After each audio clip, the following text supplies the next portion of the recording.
Hello and welcome to the Leadership Coaches. My name is Zoe Lewis and I'm the Director of Coaching here. First of all, a huge thank you to CIPD Manchester for asking us to do this vlog for them. So today I'm going to be sharing with you a little bit more about how do you go about starting a coaching culture in your organisation.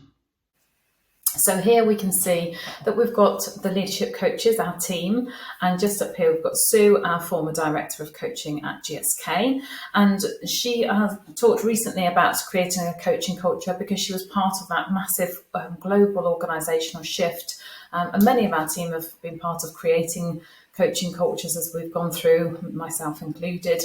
And so what we're going to do is first of all just look at what is a coaching culture. So a coaching culture has many different facets. We look at coaching behaviours, a coaching mindset, and the processes and structures that sit behind it.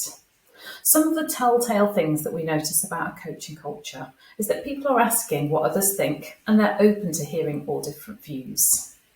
They listen to others' ideas rather than telling people what to do.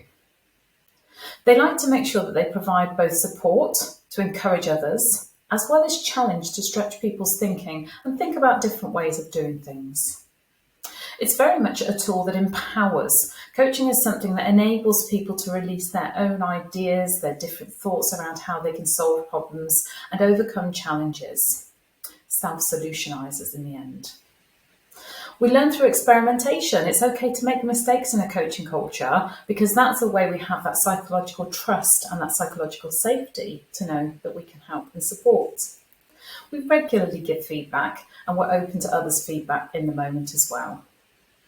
And we have developmental conversations about how we can build and develop people, how we can build and develop teams, how we can make things even better.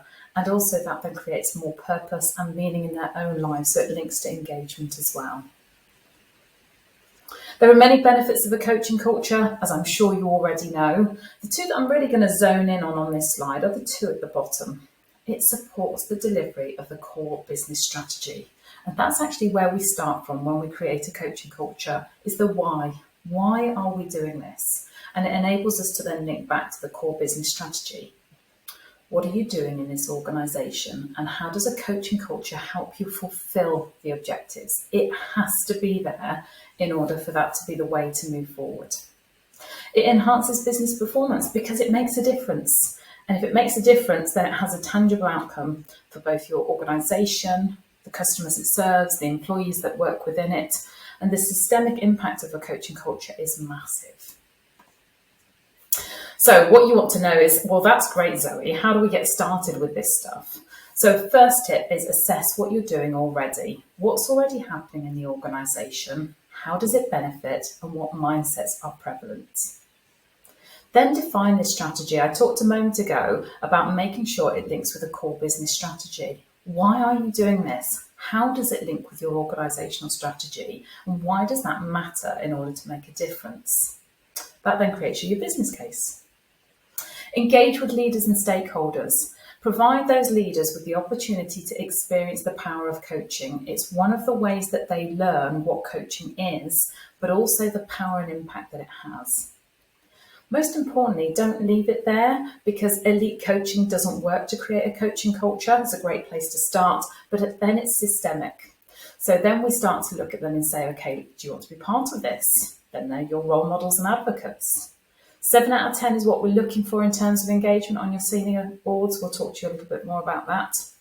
And then equip your managers with coaching skills. They don't need to be ILM level 7 or PCC, ICF coaches. They need sufficient to be able to do a good job at coaching in their everyday role.